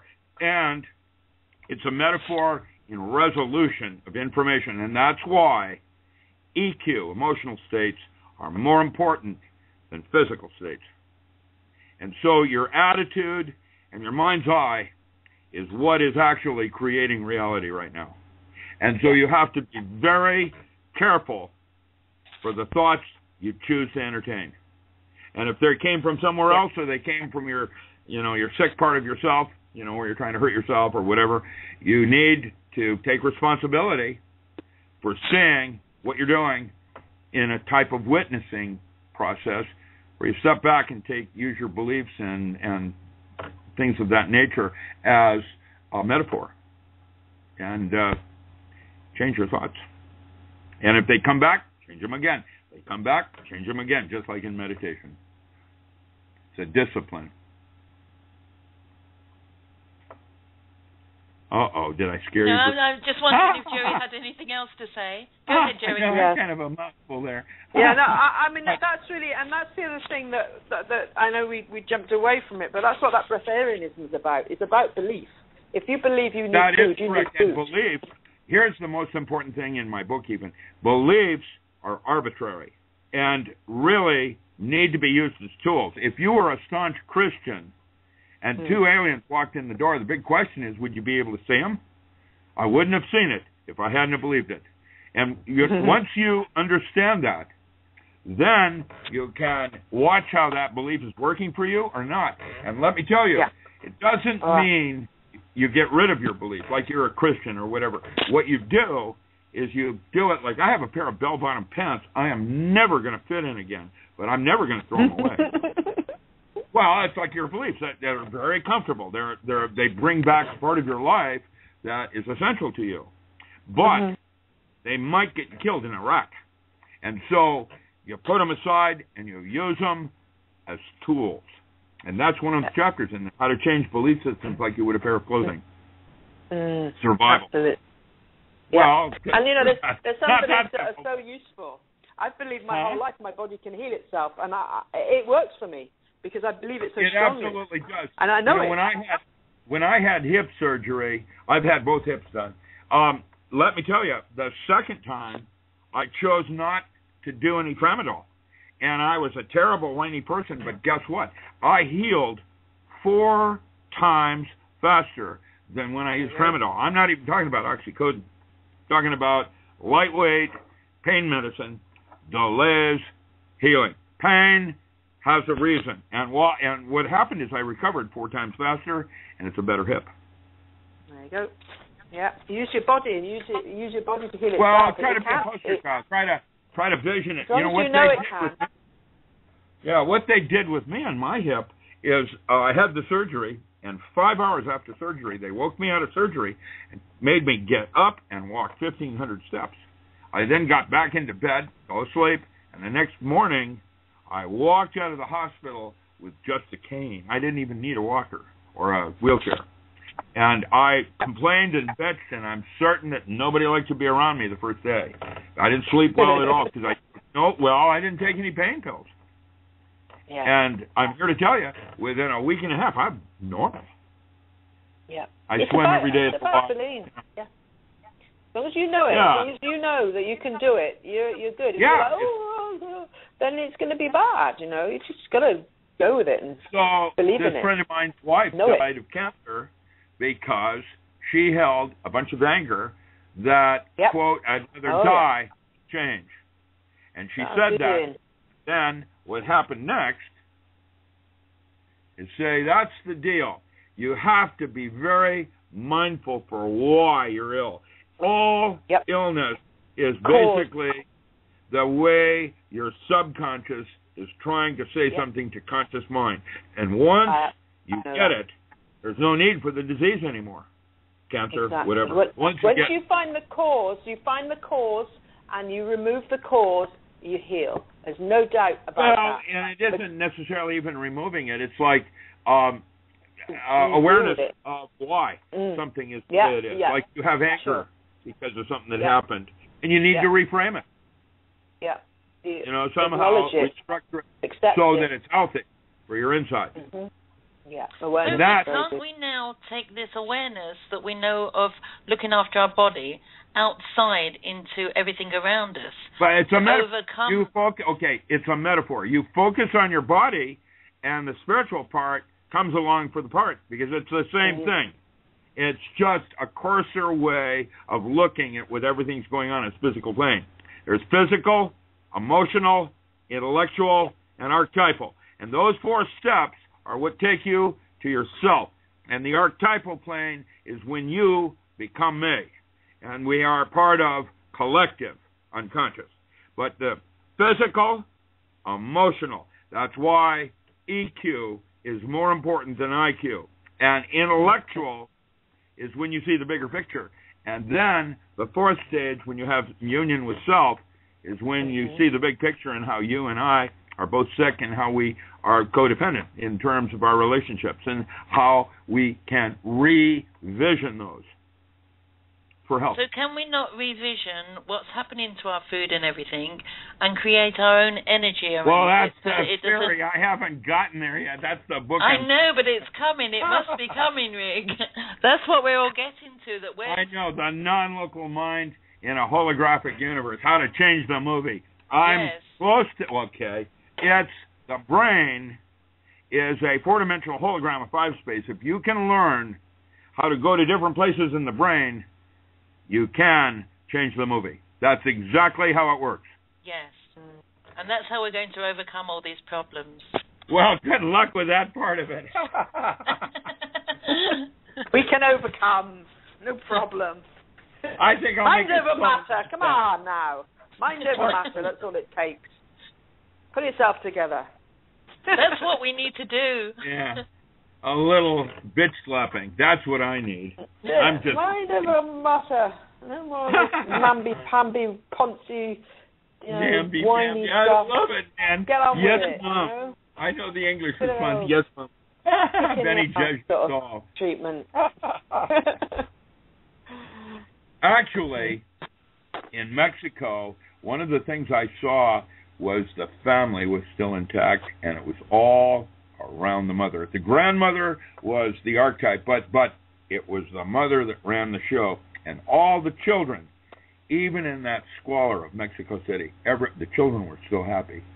That is the one thing that we have lost in America is the family structure, and that's a good place to start your community, is around your family.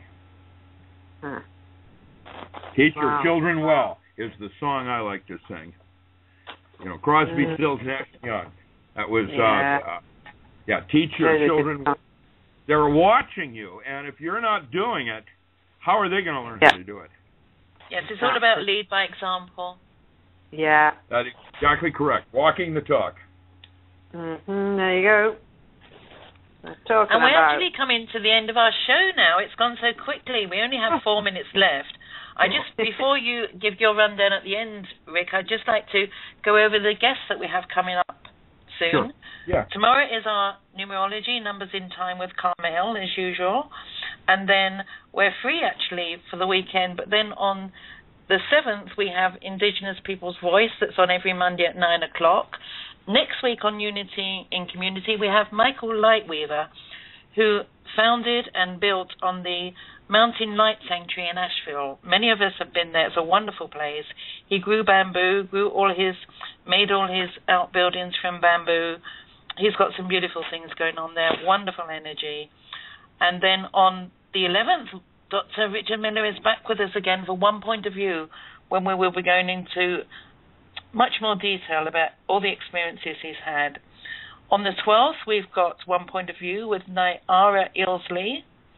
And then we've also got Dr. Senso talking about health on the 18th on One Point of View.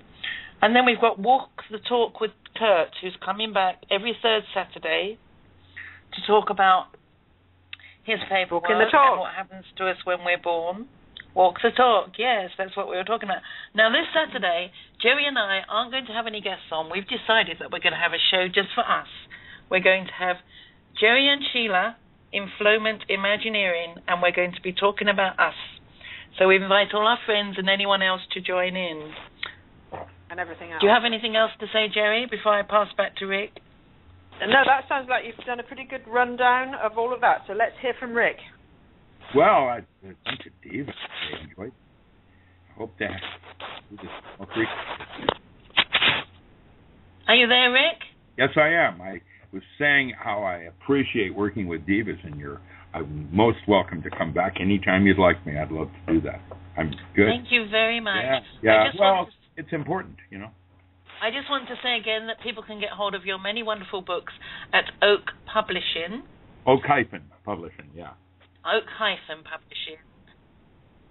They can also go to, I had that written down here somewhere. What's the web page where you do your preface? Yeah, richardalanmiller.com.